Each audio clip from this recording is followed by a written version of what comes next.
Welcome back to the podcast. I'm your host, Jeremy Miller. Every week, I chat with fascinating people from all walks of life in order to bring you knowledge, inspiration, and insight. If you enjoy the show, you can support it by subscribing, leaving a review, and sharing it with a friend. This is the Jeremy Miller Podcast.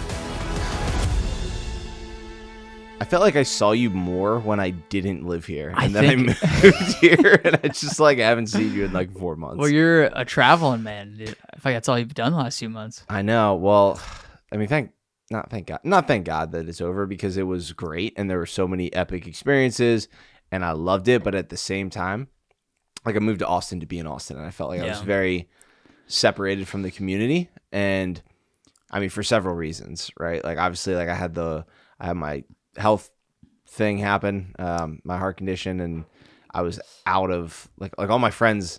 I would hang out with my friends, and it was you hang out with your friends and you go for a run or you go to the gym or you do that. I couldn't do any of that. So then I was already separated. I felt like I was separated. And then obviously traveling, and it was I literally haven't seen you in I literally haven't seen you since July.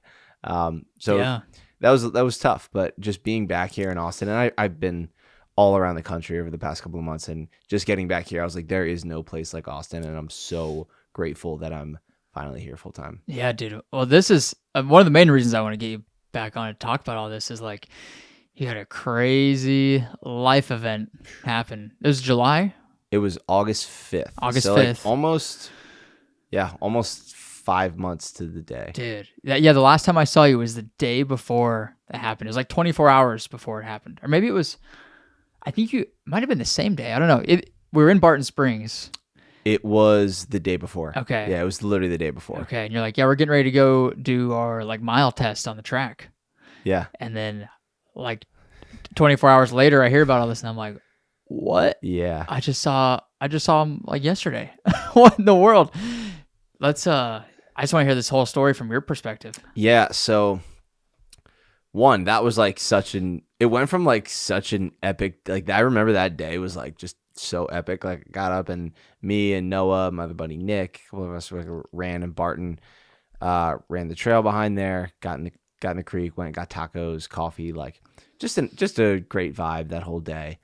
And then I was looking forward to doing this timed mile, because truth be told, I haven't done a timed mile no, that's not true. I did one in 2021 where I did a 6-minute mile, but I wasn't even a runner. I was just doing, there's this fitness test, and it tests all these weird things. It tests your mile time, your bench, your squat, your deadlift, your flexibility. I did this whole weird fitness test a while back. So anyway, I ran a 6-minute mile, and it was tough. But do you remember the name of that?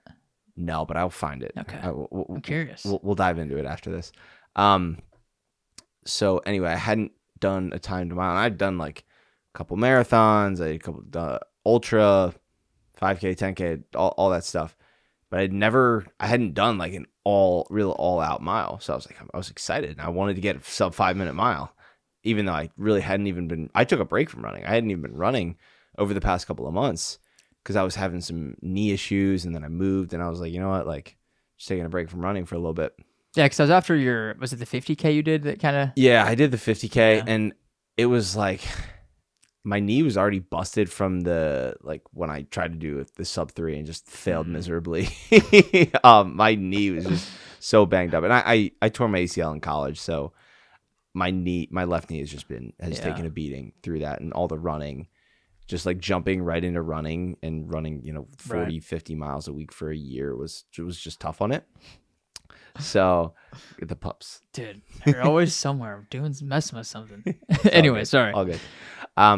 So anyway, went out to run ran out to run the mile the next day. I think we started at 7 or 8 or something like that.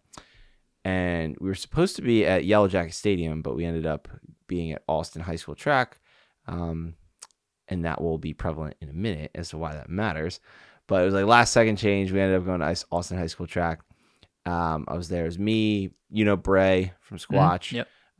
This guy Gunther, Gus, and Harry from the Meat Mafia. They were all there. So Gunther and Gus went first, and they both ran like 5-minute miles, like boom, on the dot.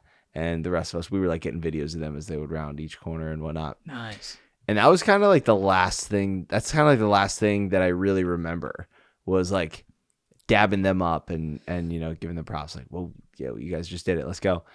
And then me and Bray went, and I like vividly remember like pressing go on my watch and like starting to run, but the actual mile I really don't remember anything. I like vividly remember Harry calling out like 2:30 like after we ran like the first 800, so we were cooking, and then I don't remember anything after that.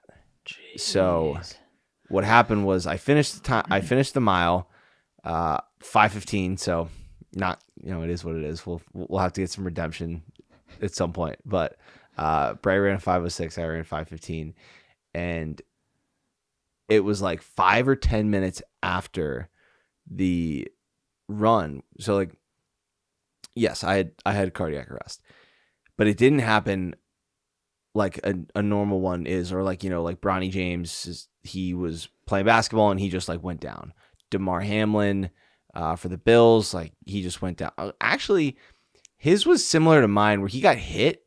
He went down, like he came back up, and then he went back down. That was the Bills guy? Yeah, that was the guy on the Bills. So mine was similar to that because it was like 5 to 10 minutes after they came over to like check on me. I was like huffing and puffing. I was just like, it looked like anybody who just ran like an all-out mile was trying to catch their breath. It's super hot and I'm sweating. But they were like, okay, like I was at least like giving them like, I was like, okay, yeah, like I'm okay. And then I like went down to my hands and knees, and then like, they were like, yo, like he doesn't look good. And then like I went down, hit my head on the track, like was down for, probably 15 seconds. And they called an ambulance, and there was a firefighter that just happened to be on the track that day. He came over, but then like I like popped back up. It was the first time I was like coherent, and I was talking to them. I was like, Harry, don't call the ambulance. Like, I'm good. I'm chilling. I don't know if it was like adrenaline was going through my veins or what was going on. But yeah, like I popped back up and I was talking, and I was like, my heart rate like came back down. And then after a couple minutes of, they had me like sitting up, and I was like, I'm fine or whatever. Granted, I don't remember any of this. And then all of a sudden, like I went down again. And this time, like I convulsed, like had a seizure, like completely went purple. Harry was like, I put my hand on your arm and it was cold. Like I was like legitimately flatline dead for 90 seconds. And the firefighter who was there on the track, as well as Gus, who was CPR certified, literally saved my life through CPR. They took turns like resuscitating me, like doing the thing on my chest. Damn. And I wasn't breathing under my own power, but they were able to get a pulse back until the ambulance got there. Ambulance got there, hooked me up, took me to the hospital, and I was on the ventilator for 24 hours. Which they knew, like at a certain point they knew like I was going to be okay. Probably like 6 or 7 hours into it, they were like, he's going to be okay. Or maybe it might have been later than that. I think it might have been like 12 hours or whatnot. But yeah, I was on the ventilator for 24 hours. They tried to take me off a few times, and I couldn't breathe under my own power. Dang. And they had called my mom. Harry had like somehow got into my phone, and like my emergency contact was my mom, which I don't even know how you get into there and like access your emergency contact, but apparently there's a way to do it. And like, I think we should all learn how to do that. Just, you never know. I was doing it on accident, but I never know how I actually yeah, did exactly. So apparently like you may or may not have somebody in there as your emergency contact, but like I have my mom in there. And luckily she knew Harry. She had met him when she had helped me move down to Austin, and he was like, hey, this is what's happening. This is a situation. Like, jeez. You just like, you need to get here. Cause like they didn't think I was going to make it. If anything, they thought I was gonna like have like severe brain damage. That's a lot of the things, like when people survive these cardiac arrests, they have serious brain damage. It's because they like cut off of oxygen. To the Yeah, brain. I think so. I think so. I honestly am not 100% sure about it, but Yeah. a cardiac arrest is different than a stroke or a heart attack. Right. Whereas like a cardiac arrest is more like there's something that throws off the rhythm of like your heartbeat, and something caused me to have an arrhythmia, which is an irregular heartbeat, which sent me into cardiac arrest.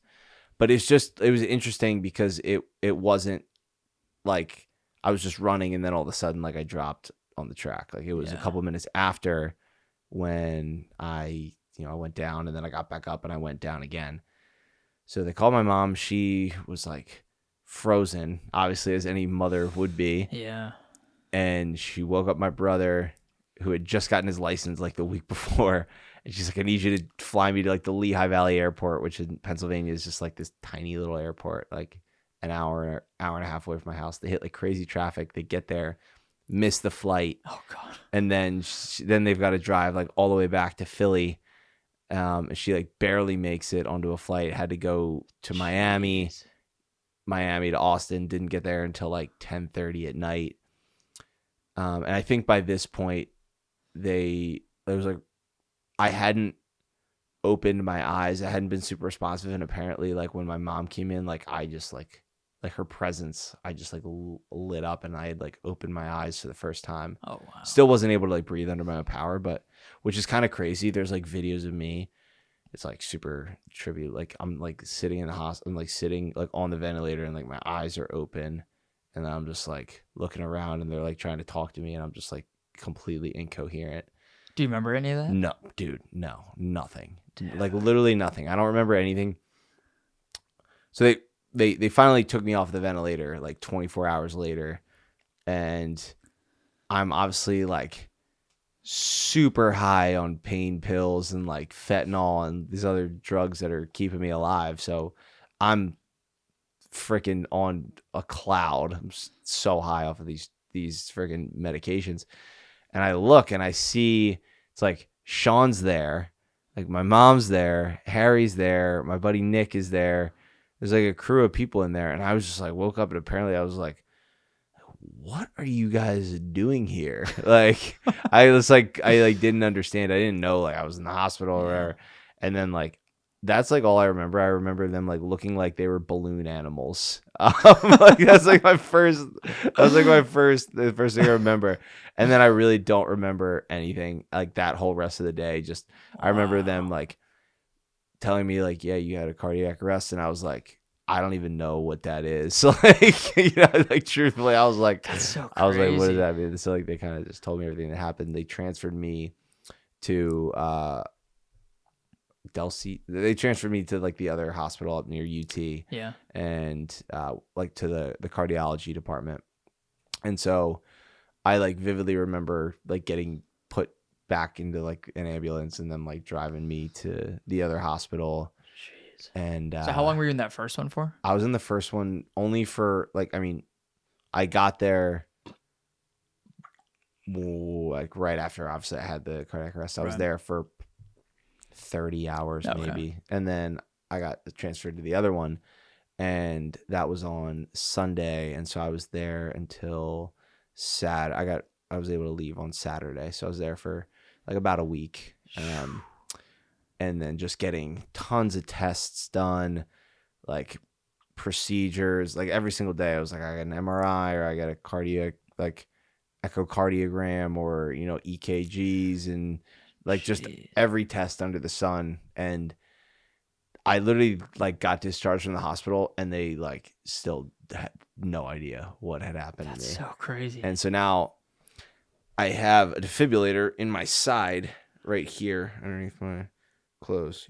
I'm just show it. So That's it. Live action. Here we go. Live action here. Oh wow. Yeah. So is it? Oh, so it's that big? Yeah, dude. So it's like the size of like it's like half the size of a cell phone. And oh my gosh. That's right there. And then obviously the incision is right there.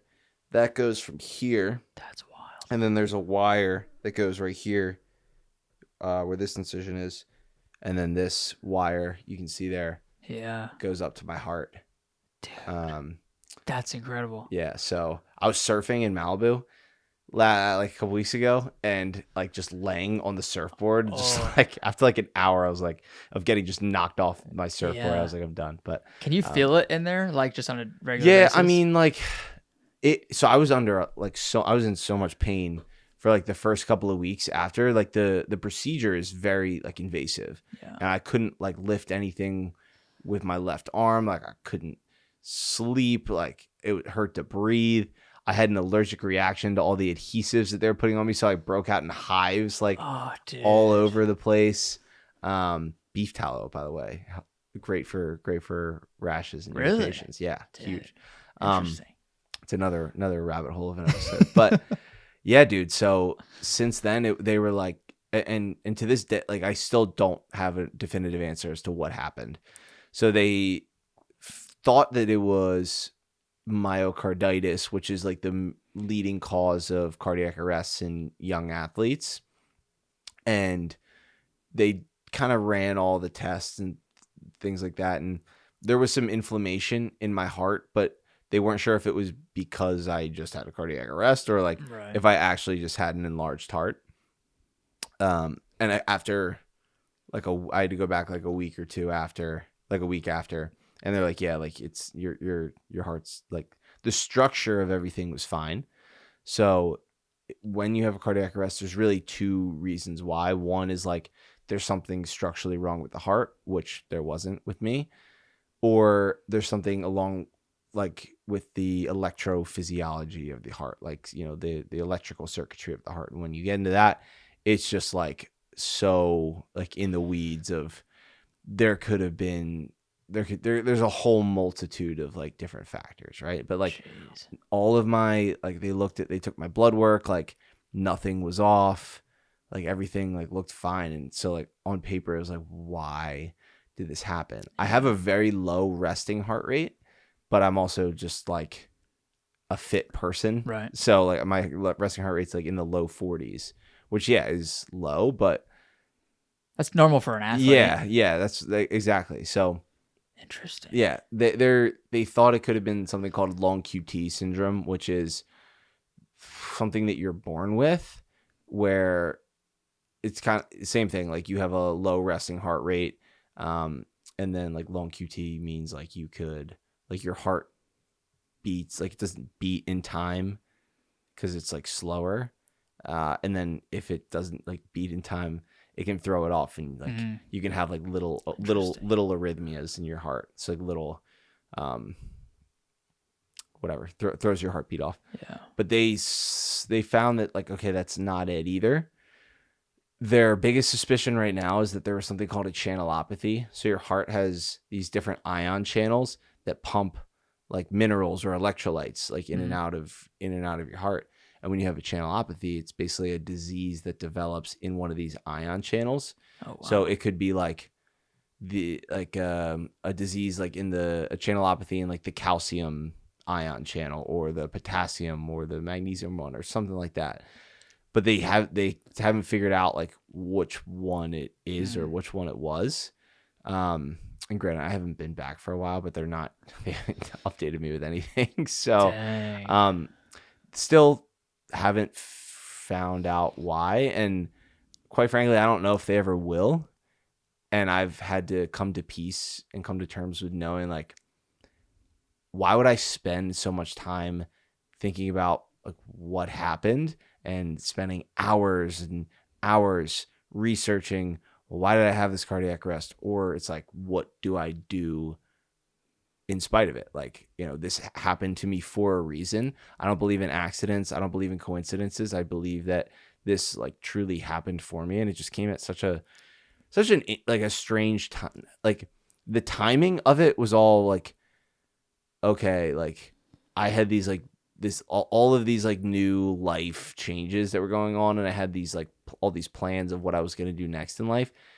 And in my opinion, I was like, okay, that's just like, you know, God telling me, hey, you know, I have other plans, and you just got to like trust and surrender and know that this is a part of your plan, even though it might not seem like it's, in line with what you want or what your own ambitions are. So yeah, it's been crazy, man. Dude, what a story. First off, I'm glad you're here, man. Thanks, bro. Because, dude, I mean, I couldn't imagine going through that, man, and trying to deal with that. And it's just a lot to dude, I don't even know. Like, how did it affect you, like, for the, the weeks afterwards immediately? Like, I'm sure that wasn't easy, especially when obviously now you still don't know, but that, like, you're just searching for an answer, I feel like. Yeah, I mean, dude, I wanted to get out of that hospital so badly. Yeah. Like, that was all I wanted. I was like, I just want to get out of here. And the defibrillator was my own choice. So they were like, they wanted to do a pacemaker, which goes is more invasive, and that goes in that actually goes into your heart. And I was like, no, we're not going to do that, because that regulates your heartbeat too. Oh yeah. And so this is just basically, the defibrillator is, if you've ever seen the AED things, the things that they strap onto people's chests and big shock to bring people back to life. I have one of those. That's in my side forever. Damn. So it's set. If my heart rate goes super high or super low, it'll shock me, just like an AED would. Dang. So I was going back and forth of I don't want to have this device in my side. I'm too young. I'm healthy, blah, blah, blah. But I kind of just had to put my ego to the side and be I don't want to sacrifice my lifestyle of I want to train hard. I want to exercise. I want to stay fit. I want to stay active. And this is basically just my insurance policy of, if I was to go out and run again, I didn't have this and something was to happen, just living with the what if versus I know that this is just okay, if anything happens, I have this within me. Yeah. But to answer your question, the couple weeks after, so my mom stayed in Austin she ended up being here for 12 days. So I was in the hospital for 7, and then she ended up staying for another 4 or 5 days, just because I was couldn't do anything. I just really couldn't do anything. But I was still walking. I was staying with my buddy Noah, who you know. I didn't even have a place to live yet. I was living out of a duffel bag at my buddy Noah's apartment. And he was in Costa Rica when all this happened. So so he wasn't even there. Oh my gosh. So my mom was down here, and she was taking care of me for the first couple of days out of the hospital, because by the time the tail end of the hospital, I felt healthy. I was posting on my story. I'm in my hospital gown, and I'm walking around. There's one courtyard in the whole, and it luckily it was on my floor, because they were if you weren't on this floor, you wouldn't even be allowed to go outside. And Oh my gosh. I was first of all, that is just an issue where we're not letting patients get sunlight. That's again, whole nother tangent, man. We could be at this for 6 hours, but I was literally walking laps around the courtyard all day. I remember seeing your stories. Yeah, I was doing a little bit of stretching. I was I'm feeling good. And then I had the surgery, and I was oh my, I could barely move. You know, that was a defibrillator. Yeah. But as soon as I got out of the hospital, there was a little treadmill. There's a treadmill in the workout room of the apartment. So I was walking, very not very fast, but I was doing something just because I have to move in some way, shape, or form. Yeah. And so luckily it had that treadmill, because otherwise I wasn't allowed to go outside, because I wasn't allowed to sweat for the first 3 weeks, because I couldn't get the incision. That's not easy sweaty. in Austin. It was 105 degrees. What am I gonna do? Yeah. So I would go out and get 30 seconds of sunlight before I start sweating. It's so humid here too. So humid. I would walk on the treadmill for probably I would 15 or 20 minutes in the morning, and then 15 or 20 minutes at night. But it was I had to just I had to chill. I had no other option. I had to just surrender to it. There was literally nothing I could do. I couldn't even stretch, because I couldn't bend over certain ways. It was miserable, to be honest with you. Yeah. But thank God I had my mom there, and I I have great friends in Austin. Like, I mean, you know, like the community here just shows up for you when you need it. And so I had people coming over, hanging out, and you know, get me out of the house and doing all the things I needed to do. After a couple of days, like luckily I was able to drive really with like one arm, but like, you know, that's all you need. You just need one arm. Dude, your mom. Superwoman. She might be tougher than you. Superwoman, man. Superwoman. I couldn't imagine. You said the flights got delayed. Yeah. And then almost missed the flight, and then had to go to Miami, like all these layovers and stuff. Dude, I couldn't imagine. What's crazy was she told me, like, when I had woke up, she told me, she's like, I thought you were gonna die. She's like, you know, you want to hear like, no, I had faith that like I knew that you were gonna be okay. She was like, I in my heart thought that you were gonna die, and I was like, whoa. And technically, I did die, but I didn't stay dead. So. Dude, I want to ask you about that actually. Like, I've heard a lot of people. I've heard stories of like people that have, you know, cardiac arrest or they have a stroke or something, and they're like literally dead. Like their heart stops for whether it's 10 seconds or 10 minutes, whatever. And I've heard a lot of people have these very like spiritual experiences, like where they meet some higher power, they go somewhere in their conscience. Like, did you experience any of that? Yeah. So, I mean, I'm already a pretty spiritual person, and I didn't even know where I was or what happened for the first day, you know? But yeah, people ask me like right away, like, you know, did you see the light? Like all this stuff. And I didn't like at that point, I was like, I didn't, like, I couldn't recollect anything. Yeah. And then a couple nights later, it was probably like, sorry, who are you on? Ketones kicking in. Probably like night 3 or 4 in the hospital. Yeah. Probably night 4, I think. And I was laying there in bed. It was late. It was in the hospital room. It was like 11:30. My mom had left because it was like, and my friends had left. Visitor hours were over. So I'm just laying there in that like lucid state of being in between, like, you know, being asleep and awake.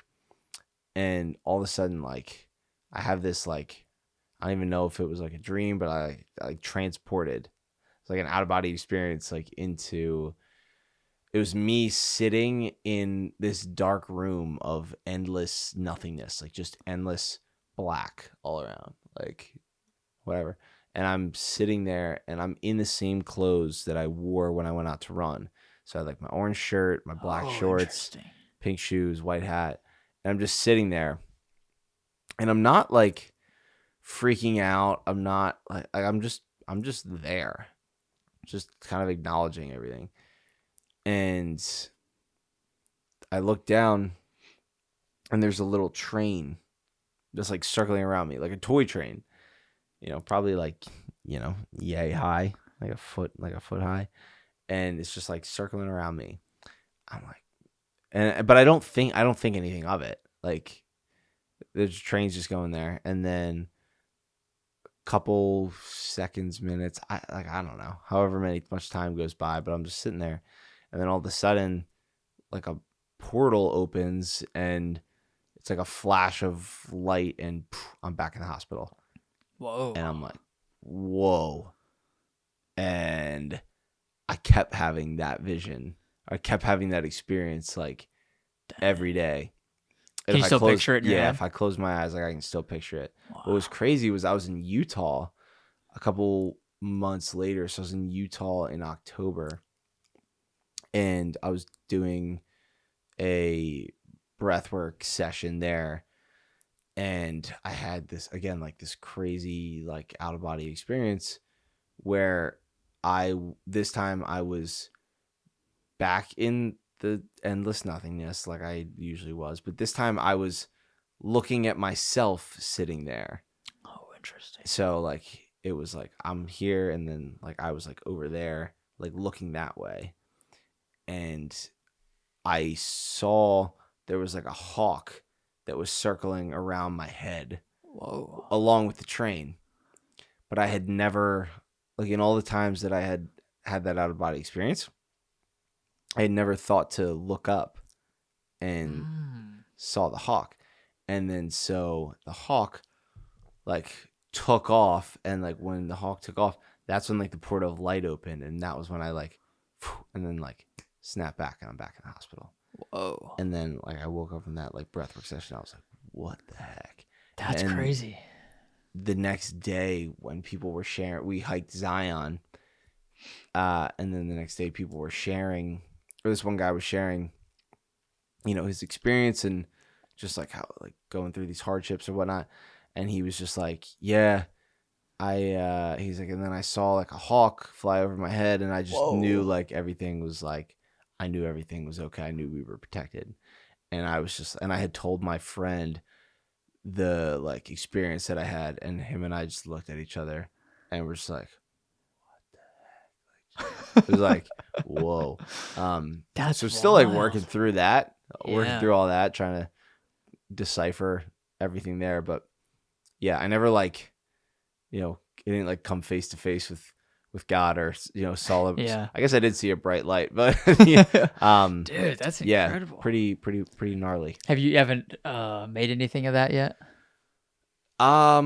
So I think the hawk is like my protector, and I'm a Christian, so like we believe in like Father, Son, Holy Spirit, the Holy Trinity, and the Holy Spirit is like it's like the spirit of Jesus, Spirit of God, but it's kind of been like very confusing for me because like you have God and you have like Jesus, who is a human, right? A divine human, but then you have like the Holy Spirit. I was like, I don't really know what that is, but it's like this presence that has given me this like basically permission to like live like without fear of like doing certain things, so for me it's just like the hawk is always going to be there to protect you.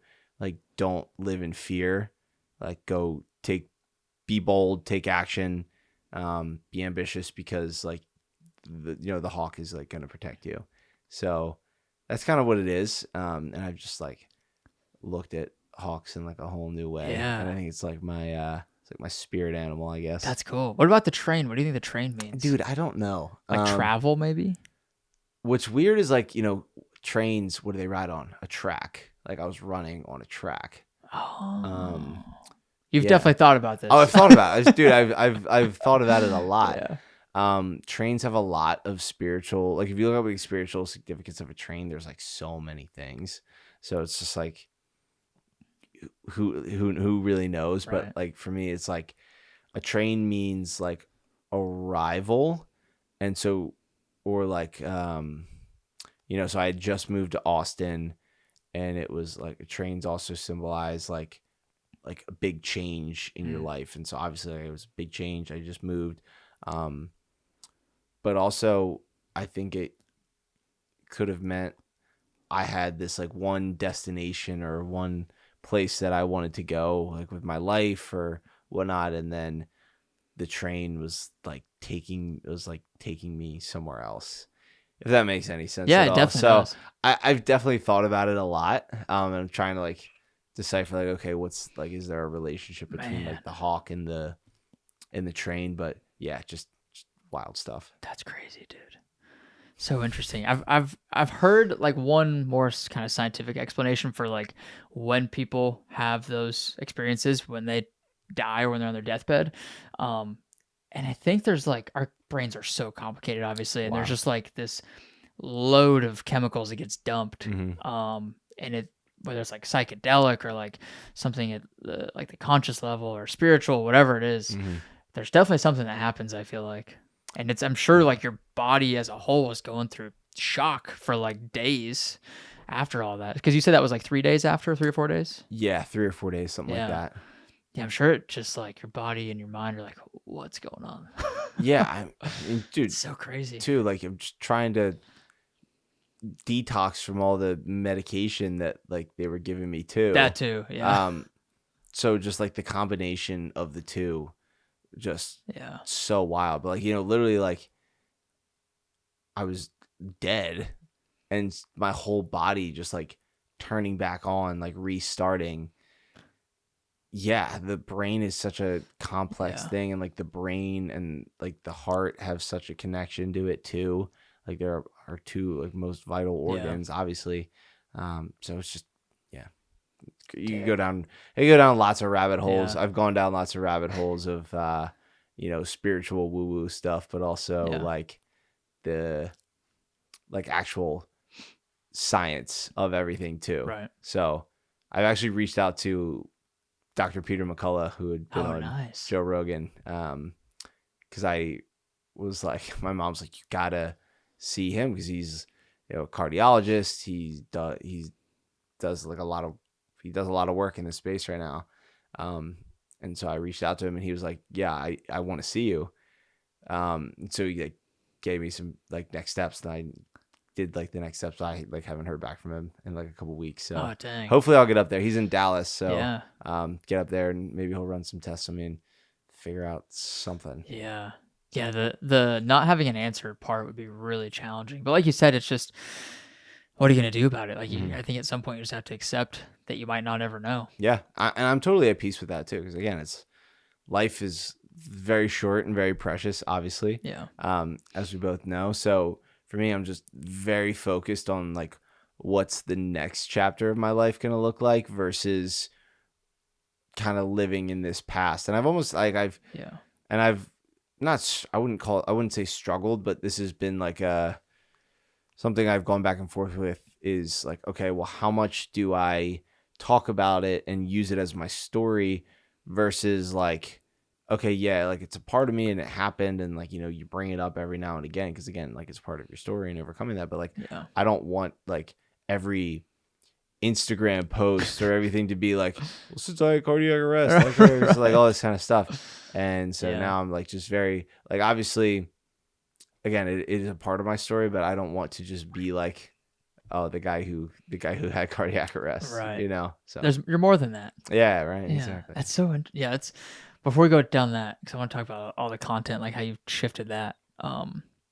I'm curious, obviously you were recording on your watch, right? Did you go back and look at heart rate data? I did, yeah. So I looked back in it, and it said that my heart rate never got above 183. Interesting. And I was like, I don't know. I don't know how accurate these things are. Especially at the wrist. Yeah, right. Especially on the wrist. But yeah, it says I only went up to like 183. And you probably paused it after you were done, so it wasn't tracking anymore. Yeah. Yeah. Interesting. No, actually, I didn't. So it has like, if you look on like my Chorus app, it has me like going to the hospital. Like you can see like on the map. Yeah. So did you go back? I'm sure you did look at the heart rate chart. Yeah, but did it like drop? No. Like it's so weird. It's so we'll have to look at it after this again too. But that's so crazy. From what I saw, it was like there wasn't anything that was like, whoa, look at that. So it didn't like go to zero. Yeah, it wasn't like, yeah, it was crazy. Damn. And then I know people are gonna ask, and I'm curious too. Mm-hmm. Like, have you been able to rule out, or can you rule out the vaccine at all? Because I know, like you mentioned, like Bronny James earlier, and a few other people that have had that. There's obviously a correlation, but is there any causation? There definitely could be. I had the vaccine, but I also had COVID too. So it could have. I mean, it could have been either.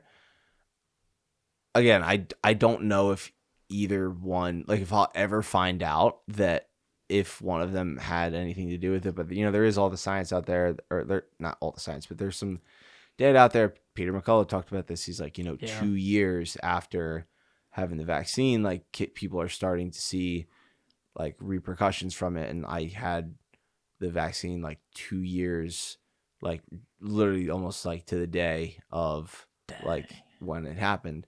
So like, again, I'm not saying that the vaccine caused it.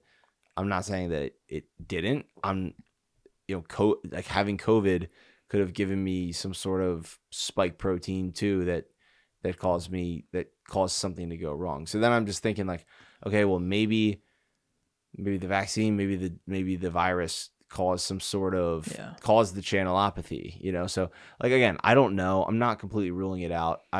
I'm totally like open, and I'm okay with saying like, yeah, like I did have the vaccine, but it was like, dude, I mean, you saw like the comment section of I got roasted. You did get roasted. Oh my gosh. You got like, it was like the Jeremy Miller hate club. Dude, I was getting like death comments.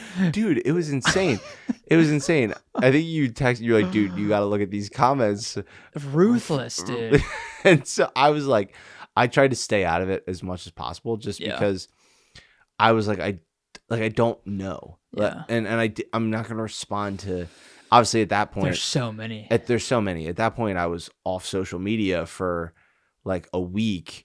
And I came back and I posted that one video and it got like a couple million views, a couple million plays. And so, what is that at now? Have you looked? I haven't looked at it in a while, but it was like, it took off like right away. And I still get notifications or like when I go on Instagram, it's like people commenting or like whatever on it, but I don't even really like look at it anymore. But like on TikTok, like too, it's like, so that's where like people.com saw it and like Runner's World saw it. So like I got featured in those, and like now I'll like look up my name on Google and I'll just pull it, like there's just like art pages of articles about me. Like that's crazy. And I was like, wow, okay. Like, I mean, the two people, I talked to somebody from people.com, which was great, and then they posted that and they have like 14 million followers. I remember I saw that. Like I got emails and DMs and like I still have like so many DMs that like I just like haven't opened. Like I just literally haven't had the time to like go through everything. And what was the focus of those articles? Was it just like telling the story? It was kind of just telling the story, and people did a great job of kind of like, asking me, hey, is there like one thing that you would like tell people or want people to do like because of this? And I was like, yes, get CPR certified, because you never know when you might need it. Hopefully you'll never have to use it, but in the case that something does happen, like you're able to, you know what to do. So and I've now had people reach out to me saying, hey, like I got my heart screened, like because like I saw what you were doing and like I have the history of my family. I got CPR certified because of you. I did this because of you. So people are actually like taking precautionary measures because of what happened to me, which I think is amazing. And like always trying to find like the good in this and use my platform to, you know, amplify people's health and people's lives rather than like just trying to make it all about me. Like I think that this happened to me again, like for a reason. And, you know, there's lots of people who've reached out and said, you know, I've got CPR because of you. And again, hopefully they never have to use it, but God forbid if they do, they're able to save somebody's life. Yeah. So that was really cool. But yeah, mostly just kind of telling the story of what happened. Have you connected with you said it was a firefighter, like an off-duty firefighter that was there? I have not. Did you get it? Does anybody get his name or anything? No, I was like, really? None of you guys got this guy's name? Like, come on, man. That'd be so cool to connect with him. Oh, like, dude, I saved my life, dude. I mean, it's just like, what a blessing. Like there's no coincidences. There's no accidents. And, I believe that I'll find him. I'll run into him eventually. Yeah, I think the positive impact that content can have is so cool. I think everybody looks at content in such a negative light all the time. Like, oh, social media is bad. It wastes your time. Like you're just scrolling endlessly. And that's true for sure. But I feel like people like you can use content to spread knowledge and awareness and positivity, that it's just like good, positive information that can make people's lives better. And one main question I have for you is like, because this is more of kind of a selfish question, I guess. All your content before was like you lifting, you running, like you're active, doing all these things, running races. And then now you can't do those things. Yeah. Like did that impact your like following and like the view count and like your engagement at all? Because people follow you for your fitness stuff and now you can't do any of that. Yeah. I mean, it was totally a pivot, like a huge shift in like how and what I was going to do, like to create content. Because obviously I posted like every day, sometimes multiple times a day for, you know, however many times. And I like one of them immediately, I was kind of like, well, not immediately, but like I'm laying in the hospital. I was like, I wonder like what my next move is going to be. Cause like, it's my job, you know, like it's so weird to say, but like, you know, social media is like your job. And I was like, I don't know like what I'm gonna do next. And I mean, I immediately knew like I'm gonna document this journey back to like back from this, and just try to spread as much positivity, as much love, as much, goodness into the world as I possibly can. And so like right off the bat, I was just like, hey, like this is what life looks like for me now. I wasn't posting as many like actual posts, but I was just really like utilizing like the stories, because it's like, all right, like I can't really do much right now anyway. Yeah. Like what am I gonna I'm not just gonna go back to like post like what am I gonna post, so like I was just sharing a lot of like authentic things of what were going on in my day. And I was like, okay, well, this is what my life looks like now, this is what I'm doing. But it was very difficult, but I also at the same time was so grateful for it, because it really challenged me creatively. Yeah. I had to really think a lot differently about, okay, who am I when I'm not like Dom Fusco, the runner, or the hybrid athlete, or the guy doing all that crazy stuff, right? And I actually think one of the craziest things was like looking at my demographics beforehand. It was like 70-30 male to female. And now my demographics like 50-50 male female. Interesting. It's like almost like more female than it is male now. You're a handsome fella. Maybe that has something to do with it. Maybe I'll find the one at some point. I actually have been. I've gotten some DMs of like, hey, if you're ever in this city, like, love to take you out on a date. And I'm like, all right, cool. I got options. More positivity from social media. Exactly. But no, I mean, I've kind of coined myself as like a lifestyle wellness creator rather than like a health and fitness creator now too, because fitness, I just see like health as in such like a different way now. Like I was just very hyper focused on performance, and literally like 2 weeks before this happened, I signed up to run CIM, and I was going to try to like set a PR in the marathon. I was going to like, document the race prep, do all the things that I'd done before. Like literally I signed up right before that. That was just this last weekend too. I know. And I couldn't get rid of nobody would take my bib from me. Oh, dang. Because it was so expensive. And I was like, I will give it to you for $100 less than I bought it. And still nobody would give it to anybody. That sucks. Whatever. Life goes on. Yeah. So I really like had to get creative in what I was doing, but I knew people were along for the ride, along for the process. And I kind of knew there, like, okay, what are some of the things that I really enjoy like doing that I don't really talk about that much? One was like, I mean, I always talk about food, but like just like actually, okay, here's how I'm pivoting in terms of like diet when I'm not running and lifting all the time. Like here's how I'm navigating that. Like I can't do much physically, so I'm gonna like do like meditations and read and spirit my inside of like my spiritual life and things like that. But just getting really like raw and real and authentic about like what was going on in my head. What I started posting a lot more like images, and like started talking more in like the caption about like, hey, like this is where I'm at, this is what I'm currently feeling. But it was an identity shift of like, I had been seeing like people, oh, like, you're that running guy on Instagram, Yeah. I'm sure you get that a lot too. Oh, of course. But I was like, okay, well, I'm not the running guy on Instagram Yeah. anymore. I don't know when I'm going to be able to run again. I don't know if like, and quite frankly, I don't think that that's like, I want that to be like a part of, not that I don't want it to be a part of who I am, but like, I don't think I'll ever get back to like posting like running content daily. Right. Because I have really started to lean more into like my own curiosities. Like I love travel. I love like vlogging. I love like food and cooking and culture and like just lifestyle stuff.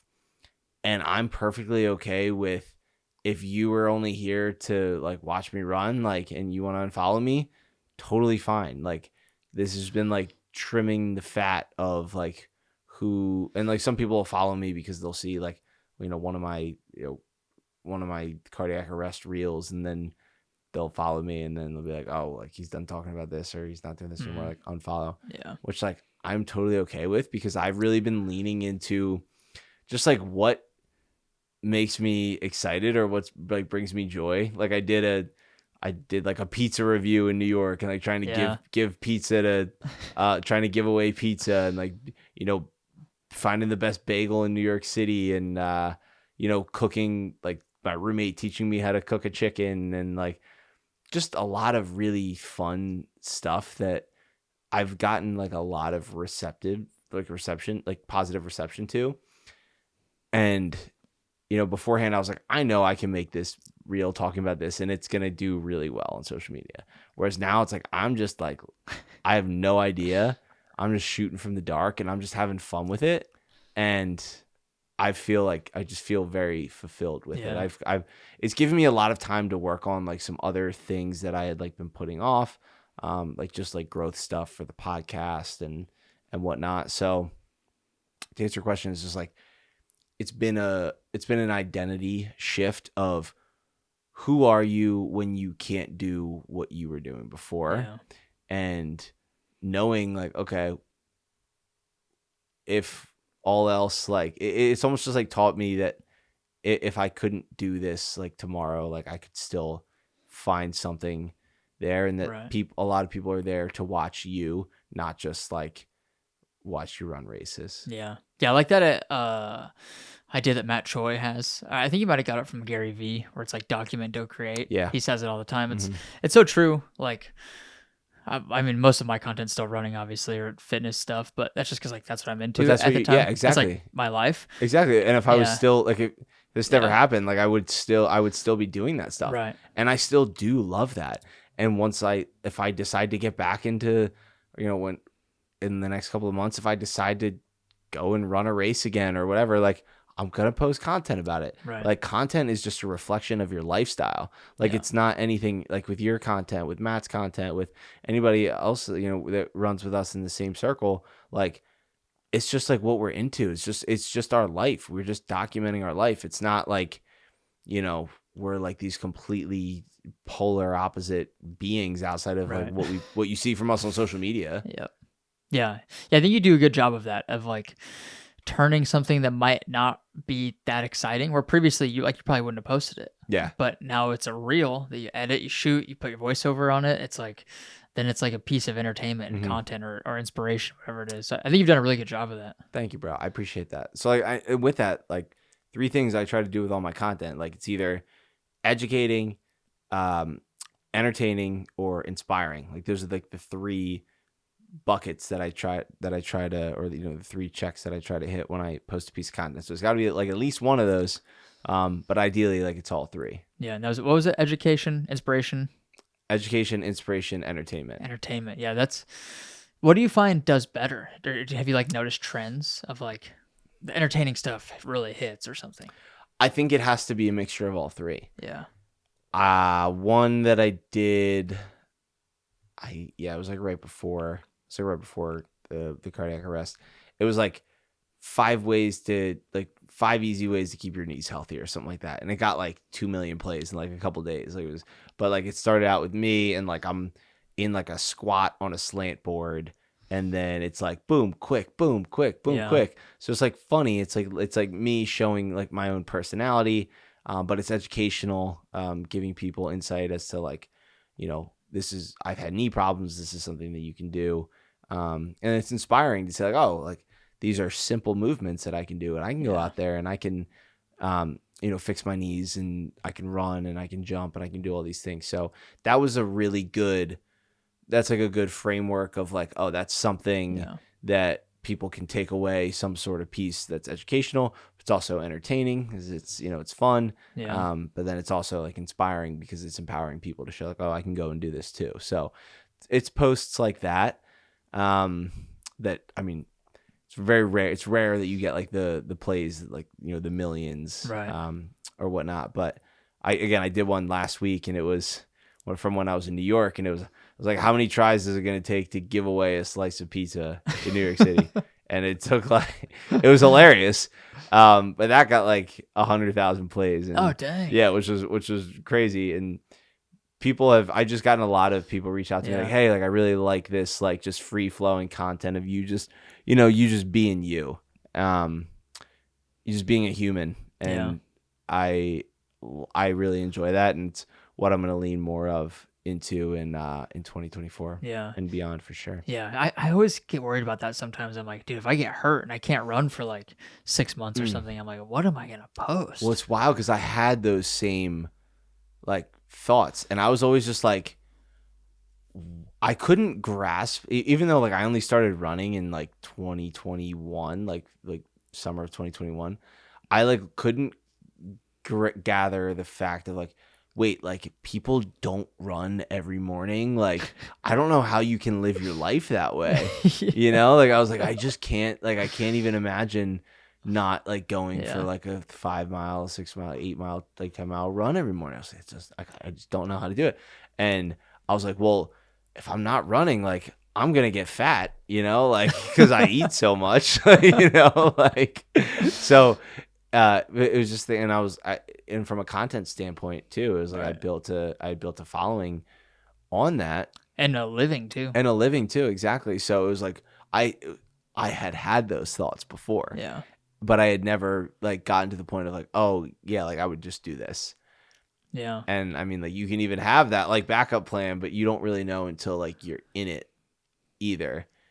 And again, I just had to kind of like trust and surrender, and like I put up a picture of me in the hospital and just explained what had happened. And I was like, hey, I don't know what's going to go from here, what it's going to look like from here. I don't know what my life's going to look like, but like, I love you guys. Like, thank you for supporting me. And, like we'll see where it goes from here. But yeah, it can be a scary thing to think about, but also like, it's just things in life are inevitable.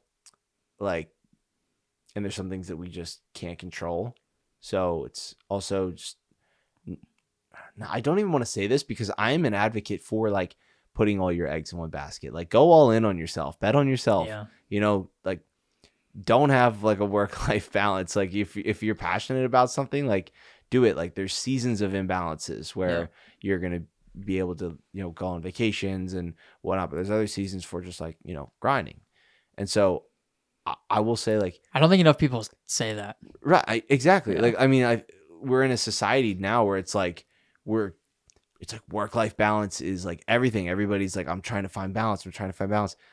There is no balance, and there never will be. Or if you strive to find balance, then you're never going to be like the best at whatever you're trying to do. And so, yeah, I mean, I have things in my day where like I take a break, like I'll go out to dinner with somebody, or I'll go for like an hour walk, or I'll do these things in my day, but it's not like, I don't know. You know what I'm saying? Like I'm obsessed with not obsessed. Like I have such a strong mission. I have such a strong why. And like my why in life is to try to inspire and empower 100 million people to live the happiest, healthiest version of themselves, and just spread more health, happiness, and love to the world.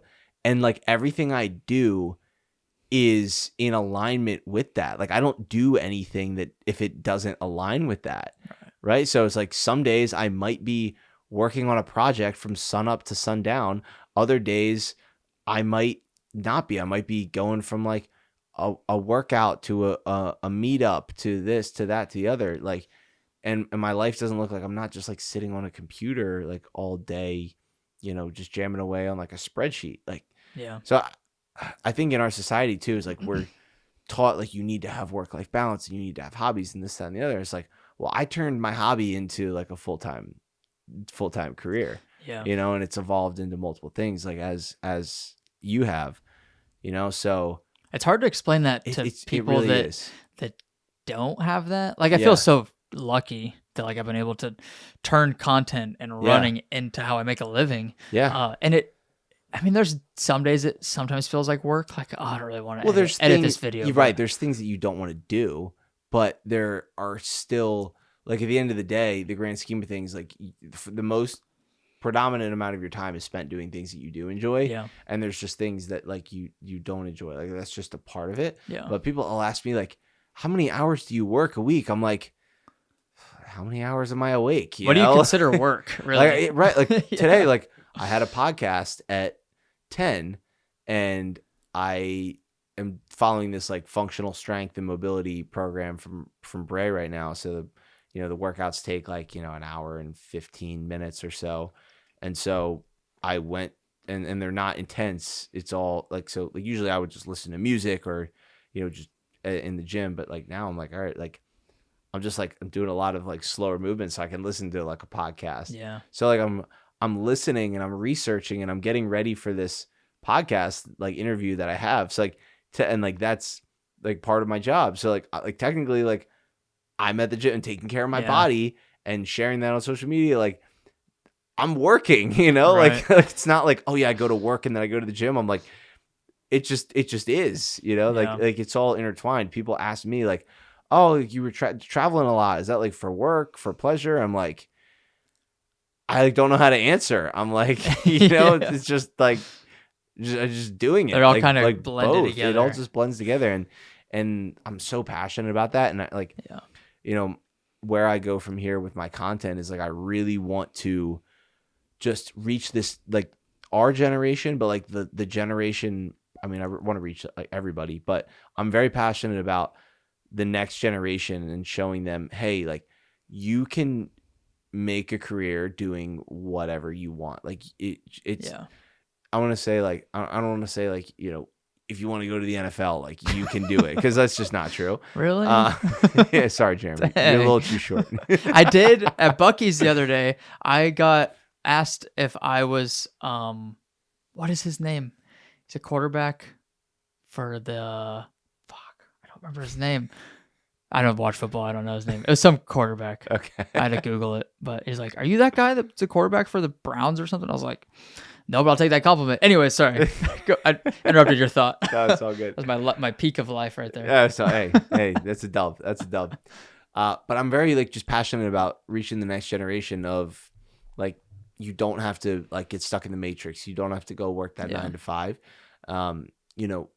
For me, I've just leaned into curiosity and let curiosity be the driver for everything that I do in life. It's why I started the podcast. It's why I had initially got my personal training and nutrition coaching certifications and started my business doing that. And, with what we're doing with Upspace and now Full Circle events and everything that I've gotten all the doors that have opened up for me in life have been because I was like, I see this way of life and I don't want it. I refuse to, I will not go through life that way. And like, that's just like, I guess I was just wired that way.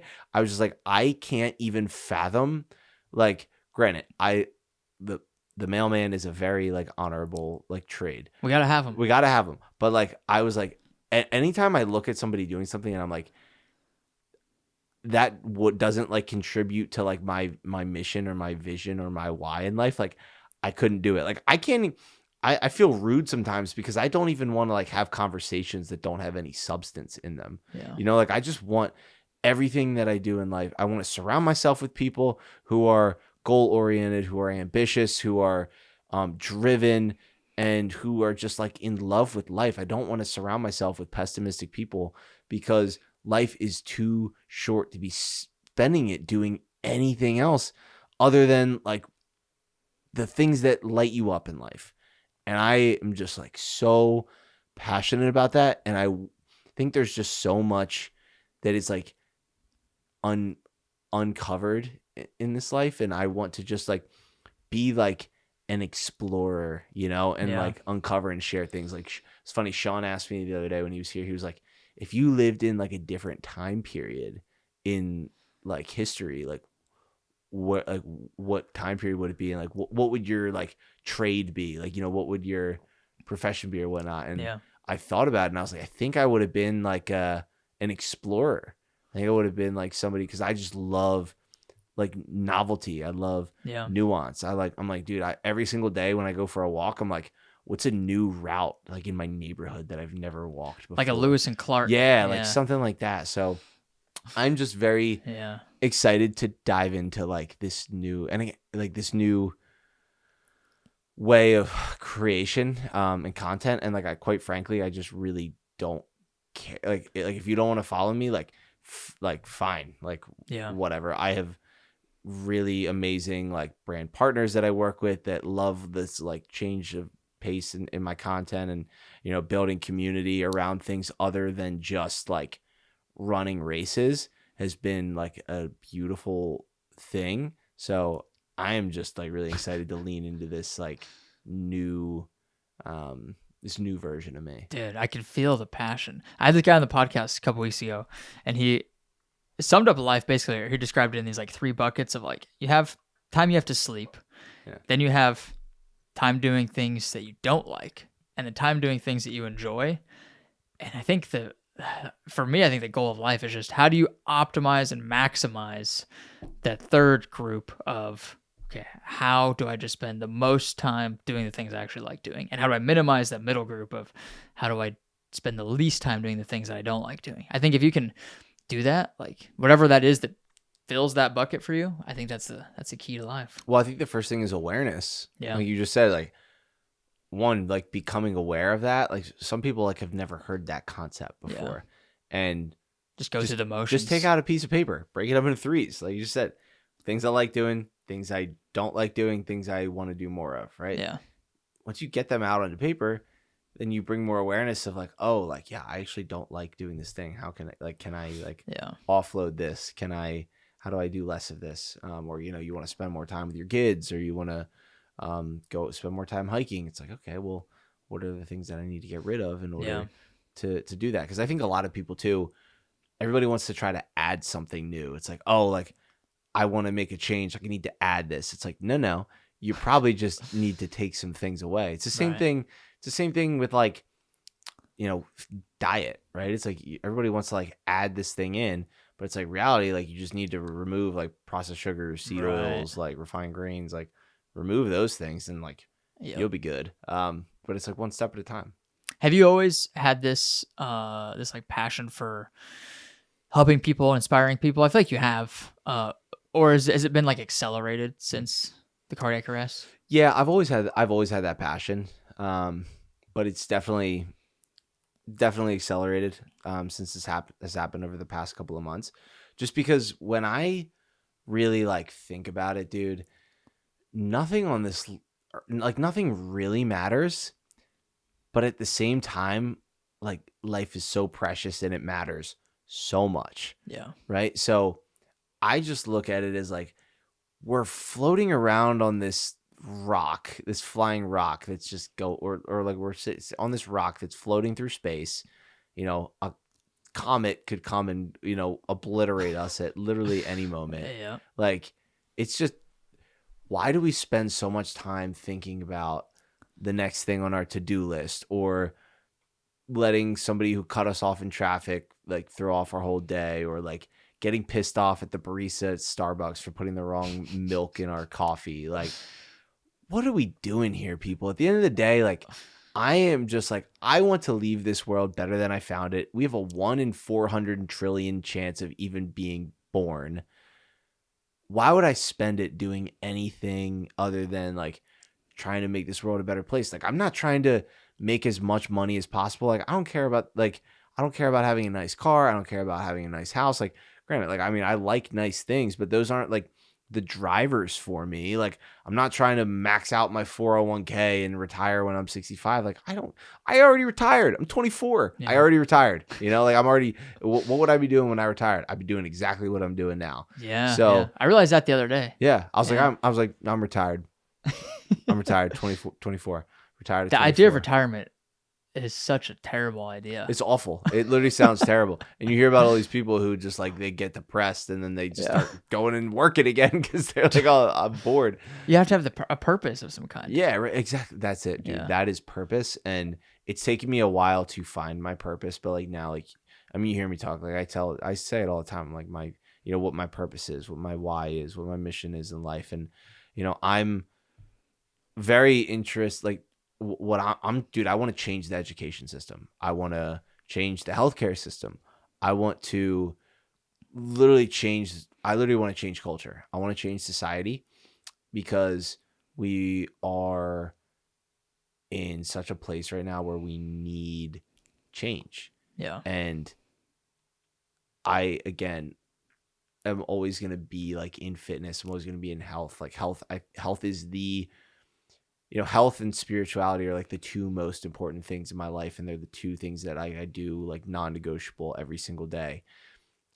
But, beyond just like making people laugh through like a 60-second Instagram post or whatnot, like I really care about how, like what we're teaching our kids, like how we're raising them in school, like the way that food is manufactured. Like we were talking about like, the toxins in like our household products and just, we have everything in society, not everything, but we have so many things just backwards. Yeah. And one of my main goals is to just like talk about that, like try to expose those things and try to, give people the information that they need and empower them to live as the best version of themselves. Because again, like nothing on this earth, like nothing really matters that much.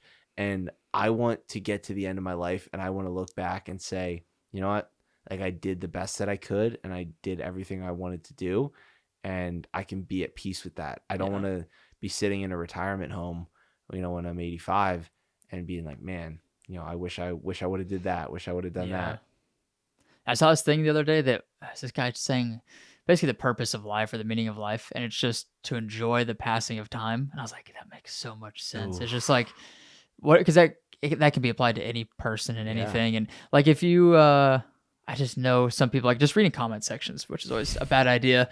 Well, you like, can't be doing that. Like I'll read some stuff on, like people talk about non-toxic stuff or like why seed oils are bad or why sugar's bad. And the most common response is like, everything kills us. Like we're all just going to die at the end eventually. But like you kind of said it there a little bit, is like, we have one shot at life. You have one experience in life. Mm-hmm. And so like, don't you want to optimize it and make it the best experience possible? Well, even too, it's like, okay, yeah, we're all going to die. But if I don't use all this toxic stuff and I live to 94 instead of 87, like, I'll take that, I'll take that. And I also just know like how, like, I mean, just on that topic is like, I feel so much better when I just do things that as nature intended to, like when I eat things that, animal products that come from the ground, when I don't use, toxic oils or chemicals and things like that. Like, I feel better. I sleep better. My skin looks better. Like my outlook on life is better. And it's things that people don't even understand that are messing with their endocrine system, that, all of their hormones are jacked up. Every 1 in 2 kids has ADD now. All these like these dyes and like things that literally should be illegal that we put in our food. Like, we have no idea what the repercussions of like what EMFs are going to be do to us in the long term. Is that like radiation from cell phones and AirPods and stuff? Yeah. So it's just, it's nutty, man. Yeah. And again, the worst part is like you tell a typical person that and they're like, oh, I'm just going to keep using my AirPods. I'm going to keep doing what I'm doing because like I feel fine. But I think until you actually get rid of a lot of those things, I think most people go through life feeling kind of shitty and they just don't know it because they don't know any better. The amount of people that are just sad. Like, oh, this is just the way it is. Yeah. Like that is my why. Like that is my driver. Like I don't want anybody to do that. I don't want anybody to feel that way. Yeah. It's so tough because everything is so ingrained in our society, like in the media. And I heard some stat yesterday that I think it was every member on like the federal, like, I don't know if it was FDA or like whoever makes the decisions for like what foods go out basically. Every member had some tie to like a big food company, like dude. Nabisco or Nestle or some huge processed food company. And I'm like, dude, you see the people that run these things and they're all overweight. None of them look healthy. And it's like, again, I think I'm not fat shaming anybody, but like you have one chance to go through life as far as we know. And like your body is the vehicle in which you move through life. Like, don't you want to optimize that? Like, I get cookies are good and ice cream tastes good and it makes you feel good for a minute, but like, you feel like shit afterwards. Your body hates you. Yep. I'm curious, has your relationship with your body changed at all since this, in terms of like knowing like it's mostly in your control, Yeah. but it might not actually be fully in your control? Yeah, for sure. I mean, I just have so much gratitude for like my body every day. I go on my morning walk and I'm like, man, like I just like I'm so grateful that I'm able to do this. Yeah. That I'm able to walk outside, that I'm able to, breathe in the fresh air and, walk under my own 2 feet. And so it's just like a new level of gratitude for like my body, and also like just looking at like health and like looking at health in a different way. Like, I mean, I lost a ton of weight when this whole thing happened. So I was probably like 190, somewhere between 190 and 195 when it happened. And then I got all the way down to like 179 because I wasn't lifting. Yeah.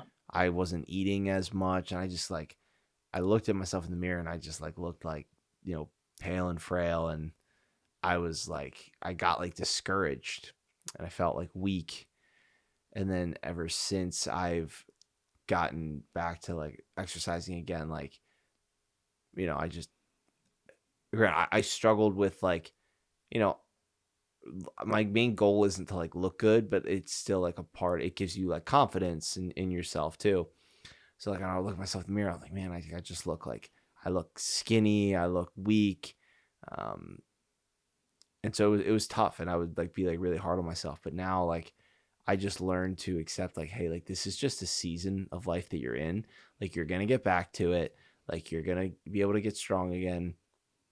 And now like I just again like I have I have such gratitude for the body that I have, and knowing like, okay, like having like a 6-pack and like chiseled barrel chest is not like, it's not the pinnacle of health, right? And so I've really like changed the way I've really put a lot more emphasis on sleep and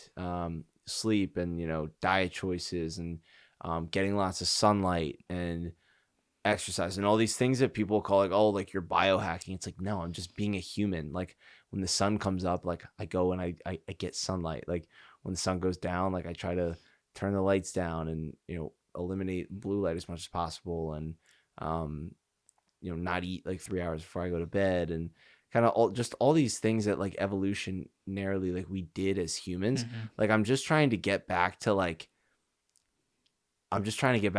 I'm trying to get back to like life the way like God intended it to be, and I've really had to slow down in terms of what I'm doing from like a physical standpoint. So like I mentioned, I'm doing a lot of like functional strength and mobility stuff, and really just something that I hadn't put a ton of time and effort into. Like I did a lot of like, heavy strength training, and now like, I mean, I couldn't get into like a deep I mean, I still really can't, but like trying to like just sit in a deep squat or just like be really in tune with my body and move really well. That's like my main goal right now. And I think like just all the other areas of health that I've been able to explore outside of feeling like I need to like crush weights 5 days a week has really helped me a ton. And like from like a body composition standpoint, now it's like I'm not lifting or training nearly as hard, and I feel and look better than I did before, which is really interesting. Have you seen the Blue Zones on Netflix? I haven't seen it. Oh, dude, it's right up your alley. Dude, so I interviewed that guy Brian Sanders I was talking about today, and he was kind of saying how the Blue Zones are a bunch of crap. Really? Not a bunch of crap, but like, I mean, you're not gonna offend me. No. There's certain parts that like the guy who wrote the book like initially like tried, it was like a lot of like vegan propaganda of like trying to get, I could see that, but in reality like it's just like not true. But I think it's very, very interesting, and the one thing that I think is so true is like they spend time together. Like they all make it a point to spend time together, share meals together, and that is one thing that I have really like leaned on, is just like spending time with people. Because like beforehand, especially when I was living in Philly and I didn't have like as many like things to like events to go to, like I would just work from sun up to sundown, and like I would work, I would eat at my desk, and that was that. And whereas now is I really make it a point to like spend time like unwinding, spend time with people, and again, during the week, it might not always be like that, but like I always, like throughout the week, I try to be very intentional about spending time with people. Yeah, dude, you got to watch the documentary. I will. It's cool because I could see the vegan thing for sure, but I think like the core pillars of, and I mean, it's a fact, like people in those areas live longer, obviously. Yeah, for sure. And they're way healthier, but, and their rates of obesity are like so low. Oh yeah. But, like the core kind of themes between all these different places, they move a lot. They like hunter gatherers, like they're not out like picking berries necessarily and hunting, but like they're always gardening or like cleaning up their house because they live in typically like not lower income, but they don't have a lot of resources. So they kind of have to do everything themselves. So they're always moving. They're kind of like hunter gatherers. No sitting. Yeah. And if they do, they sit on the floor. And then, the community aspect is huge. Yeah. Like they're always spending time with people they enjoy and, that. And then, I think the diet, a lot of it is more vegetarian based, but I think mostly it's just the like no processed foods would be the biggest thing. Dude, that's it, right? Like no seed oils, no added sugar. No seed oils, no added sugar. Like, like if people could do that, like just move more. Yeah. Like move more, spend time with good people. Don't eat things that you can't pronounce ingredients on, and like get good sleep. Yeah. Like if you can just do that, like your life is gonna improve drastically. Yeah, none of them exercised really, which was interesting. That's so crazy. I did watch Down to Earth with Zac Efron. Oh yeah. And they went to Sardinia, which is one of the blue zones. Yeah. And they just walk like a lot and then pick up some heavy things occasionally. Yeah, every now and again. But it's like I think a lot of it is like they're not consuming like shit. They're consuming good products. I think people are starting to learn too. I mean, we know that physical exercise helps a lot, or physical movement helps a lot for mental health. Yeah, that's a fact. But now I think they're starting to discover more how the foods affect your mental health. Mm-hmm. Like Gary Brecka, I'm sure you do. Yeah. He was just on Rogan talking about all this, about how I think it's the grains or something specifically. Or maybe a sugar. Dude, it was one of those things. I cut grains out of my diet, and that was like the first thing that I cut out, and I like never felt better. It's like kibble for people. Dude, I mean, like I rarely eat rice. Yeah. I don't eat quinoa. I don't eat oats. I don't eat like any of that stuff, and like I could see it in my like face, like I was like less bloated. Yeah. My gut for the first time in a while was like. My gut health was so much better because the gut-brain connection is such a real thing too. Yeah. But people are like, oh, eat your grains. It's like that was a marketing campaign. Yeah.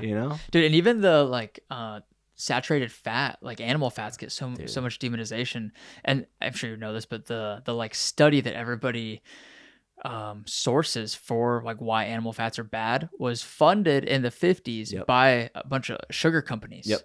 To make it seem like, oh, it's not the sugar that's making people unhealthy, it's these saturated fats. Yeah, they paid off these like Harvard scientists crazy, or dude. whatnot. It's literally so nuts. It sounds like so much conspiracy theory and shit, but it's just like you can look it up, you can Google it. Yeah, it's so wild. It's right there, dude. It's crazy, man. I'm glad you're out there being a soldier on the front lines of health and wellness, and hey, you're out there informing people about. You're all out there shit. too. You're out there too, brother. Yeah, dude. I know you're like all about optimization. What's a day in the life look like now? Every day looks kind of different, but there's definitely like some staples and things that I do every day. So I'll just take you through like what I did today. I woke up at 6 and then I actually had some switchback this morning. Had some switchback. Have I gotten you a tub yet? You gave me a tub. Yeah, I have a tub. Okay, I'll get you another one. Heck yeah. So I do electrolytes with like lemon, and I have this stuff called colostrum. Oh, I love colostrum. Yeah, dude. I don't really know like. Do you use Armra? I use Armra. I don't really know like. There's all these things like I don't know if they're making like a huge difference, but like I have them. So it does. Does it? Do you know what colostrum is? Yeah, I mean it's kind of like what comes out like right when like of the udder. It's like every mammal produces it. Right. So it's right after they give birth. Yeah. It's like the first thing because that's why it's so valuable because it's so nutrient dense. Yeah. It's basically milk, but like dumped with nutrients. Yeah. So I take that's my morning. Like first thing I do is like water. Yeah. I'll do electrolytes, Armra, like colostrum, and then lemon. and then I'll go that like, and by the time like I just like get up, brush my teeth and all that, it's like 15 minutes. And then I'll You go gotta try raw colostrum sometime. raw colostrum. God, it's so good. I'm in, bro. I'll try anything. Heck once. yeah. I'm all about the raw milk, you know. Oh, dude. You gotta tell me that. Had a raw milk smoothie earlier. But yeah, I'll go for usually like a 30-minute walk first thing, like right after I have the water. I'll go for a 30-minute walk. Right now I'm listening to the Bible in 1 year, so I just go out and I walk for like 30 minutes. I listen to that. Come home, come back, do a couple stretches. Typically I get into like a creative work block around 7. So from like 7 to 9, 7 to 10. So today was just like, I was just firing away like messages because I was getting I had a podcast at 10. So I went over to the gym at like 8:15, got that in, got ready for the podcast, recorded at 10, came back. I usually have my first meal around, some days I don't eat till like 2:00. I did that yesterday. Yeah. But like, good. but I'll still have things like today. I had a cup of bone broth before I went to the gym. Some days I'll have cacao. I haven't been doing coffee, so I'll have like cacao or bone broth with some like butter, and some salt in there. I gotta start adding butter. Dude, butter's a game. Some Kerrygold in there. Come on, with some Redmond real salt in the bone broth. Dude, Come on, I gotta try that. So that's usually what I'll do. I feel like personally, I don't like to work out first thing in the morning. I like to get a creative work block in from like 7 to 9, like I said, 7 to 10 usually. And then I'll usually like go to the gym around like 9 or 10, come back and I'll eat my first meal usually around like noon. I don't like to eat like too much or throughout the day. Like, so like today I had like a raw milk smoothie. Yeah. So raw milk smoothie and eggs. Easy. And then I had a couple calls. Then I drove here. Usually, I mean, like just on a given day, I like to have like mornings are protected. Like I keep that very like structured like for myself. And then afternoons are typically calls or meetups or whatever else. If I'm recording a podcast, I like to do it in the morning too, just because I feel like I'm more sharp earlier in the day. Calls and like whatnot until like, 4 or 5 sometimes. And then I like to take a break. I like to go for a walk or go and do something. But every day looks a little bit different. Like today, we're going to go play pickleball with like a bunch of people after I'm stoked for this. I'm stoked for that too. But then like, I'll handle like a lot more of the social stuff in the afternoon. And then like dinner time comes around and I do like what I'll call like clear the red. So like, that's when I typically will go through and like, I'll go for a walk and I'll answer emails or DMs or urgent text messages. Cause I don't respond much throughout the day because it just throws me off. Like in the morning, people are not getting, like, you're not getting a hold of me, like for the most part, unless like I'm like actively going for it. Like I'm on do not disturb for like all morning. And then usually take a break to eat dinner for a while, or if I'm out somewhere. And then I like to call it like leftovers later on in the evening. So if it's like planning the next day or working on a project again, it could be anything later in the evening, but I kind of just like bucket my day into like 3 areas of like, okay, I do like my creative work, I do my like calls and meetings and whatnot, and then I do like just whatever else I need to do in the evening. But like non-negotiables for me are always like getting some sort of movement in. Getting that morning walk in is huge. Like if I have to get up an hour earlier, I will, just because like that, it sets a trajectory in my day. And then I try to finish up eating by like 7 or 8. Usually it's like 7:30, and then I'm trying to be in bed by 10. Dude, that's a good day. Yeah. What would you recommend, or like what advice would you have to somebody if they're like trying to optimize their life and fit all these things in, like morning movement and maybe some intermittent fasting? What would you recommend to somebody? Yeah. Say they've got like a 9-to-5 job, like the average person. Mm-hmm. And again, I would say like that was like my schedule, and it sounds like, oh yeah, that's like pretty good, that's doable. But like in hindsight, like every day is different. Like I'm constantly like having to adjust and react and respond. Like that's like an ideal day. And like I'm grateful that like I know now, like, what are the things that I need to keep as like staples in my day? And obviously, like, there's not time for everything. I try to break up days of like Monday, I'm not doing as much creative work. I'm doing more admin work. Like Tuesday, I'm doing more of like content stuff. On like a Thursday, I'm doing a lot of podcast stuff. So I try to like bucket my days into those. But for somebody who's just trying to like live a healthier lifestyle, they have a 9 to 5 job, like first thing in the morning is like get up, get some water, get some electrolytes in you first thing in the morning, get some sort of movement in, whether it's like, push-ups or stretching or a walk, and then try to like get sunlight in your eyes, like first, like as soon as you can in the morning. If you can do those things, like do one thing for your mental health, your physical health, and like your spiritual health first thing in the morning. Like for me, like maybe it's just saying like, like universe, like God, like whatever it is, like just give gratitude, have appreciation for the life that you've been given.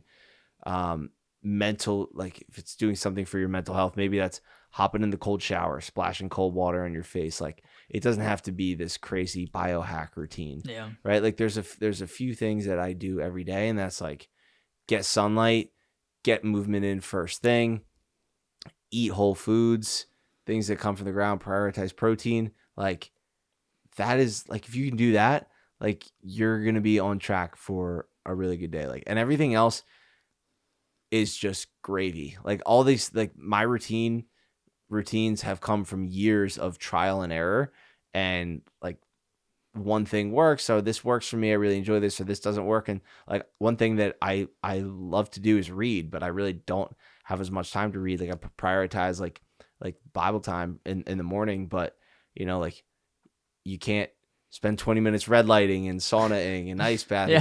Yeah. And I have all these things. Yeah. Like I have a sauna, I have an ice bath, I have a red light. I don't do them all every day because I don't freaking have time. Yeah. But nobody does. Nobody does.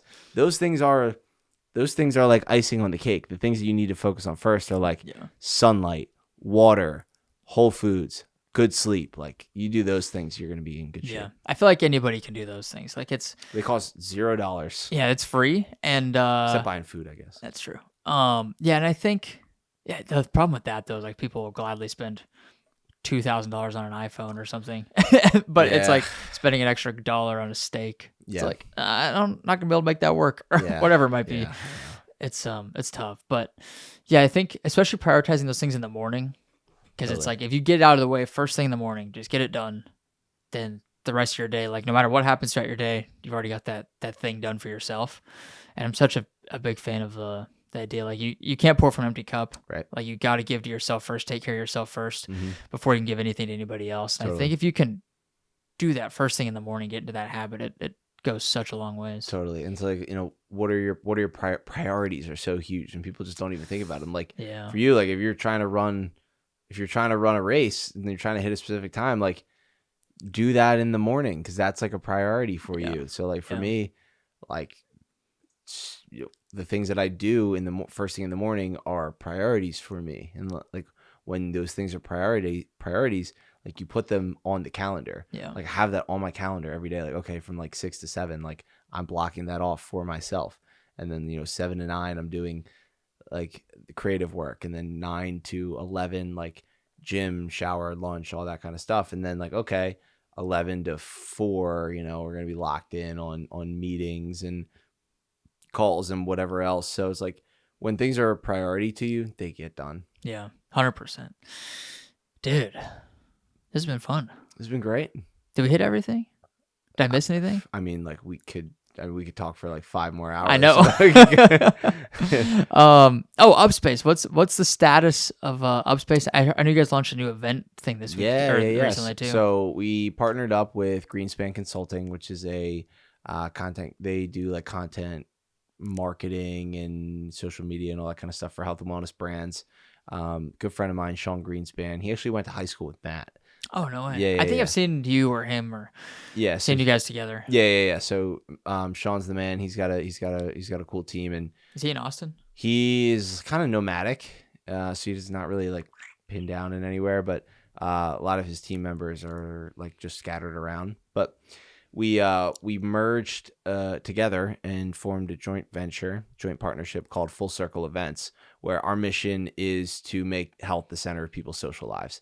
So we are bringing free events to Austin, Denver, LA, and New York every single month. And Nice. We've partnered up with some epic brands who make the events possible. So like Drew was out there filming for our last one. Oh yeah. For the one we did in Austin like 2 weeks ago. We got Ultimate Frisbee in Zilker Park next weekend, which is going to be fun. That'll be fun. And then we're going to do one on the 30th. But like, it's just like we want to bring people together centered around health, things that aren't going to be detrimental to your health, like bad food and alcohol and things like that. So with all of that, it's just like all that comes within like the Upspace ecosystem. So building lots of communities within the platform, and we're just really leaning into building up Full Circle and like that being in alignment with what we're doing at Upspace. And it's just really, really cool to now have a bigger team and being able to just like work on the things that bring me joy, like planning events, bringing people together, creating content, all those things. So it's been great. And a lot of the companies that we're working with, like I'm partnered with as well. So it goes hand in hand. That's cool, dude. It's been a huge blessing. Lot of changes since the last time we were talking here, for sure. Yeah, the in-person events are so cool. I haven't been at anything you guys have done yet, but like with Switchback or like even this last weekend, like we did that like impromptu 100K race in a parking lot. Yeah, like, we didn't even talk about that. We had like 100 people show up. You're walking pretty good, by the way. I feel pretty good now. I feel like today's the first day I was back to normal. Yeah. But concrete, man, that's tough. Dude, concrete's terrible. Nature did not intend for us to run on concrete. Not at all.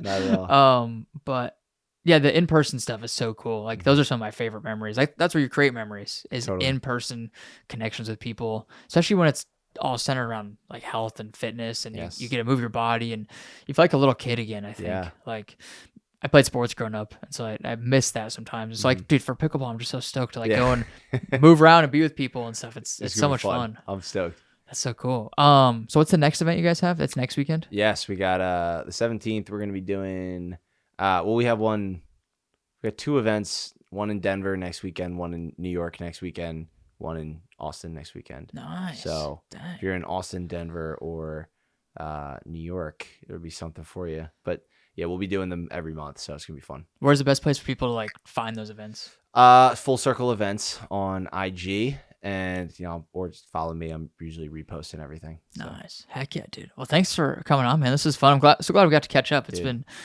so much has happened since the last time we were on here. You were episode number 2. I was episode number 2. That's I think this will be 39, I think. Sweet. You've been crushing it, bro. I'm so proud of you. I'm so hyped. Like, I remember like when you called me and you were like, or you sent me a voice text, you're like, yo, like thinking about doing this whole podcast thing, not really sure. And I was like, bro, you'd be an idiot if you didn't do it. So I'm it's just hyped to see everything that you've been able to do with this. Thanks, it's dude. dope. Well, I was thinking when I was kind of prepping for this earlier, I was like, dude, Dom is a huge reason I even have the podcast. I was like, it's so cool because I was so afraid. And even our first episode we recorded together, dude, what a nightmare. I was so nervous, first of all. I don't know why. Like, we were already friends. We knew each other, but I was so nervous because I was like, got the cameras and the microphones. And then we were like in that lady's house that I rented out.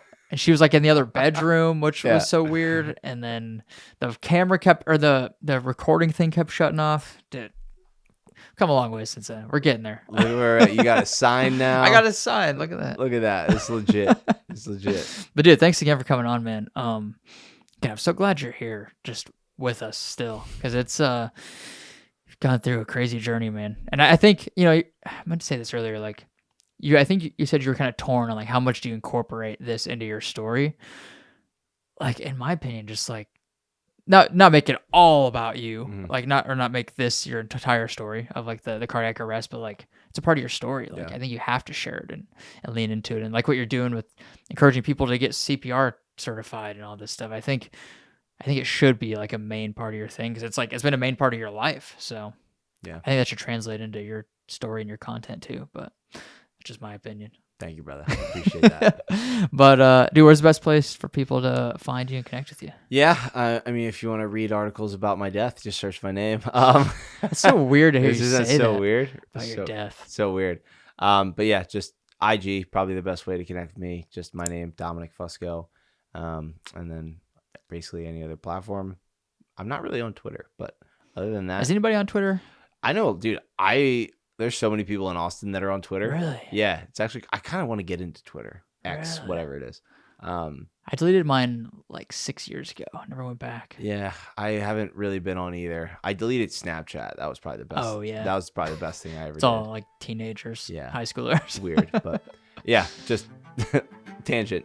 Just Instagram probably the best way. Beautiful. And then Pure Ambition Podcast on Spotify, Apple, YouTube, all that jazz. Heck yeah. Thanks, dude. This is fun. Let's go play some pickleball. Let's do it.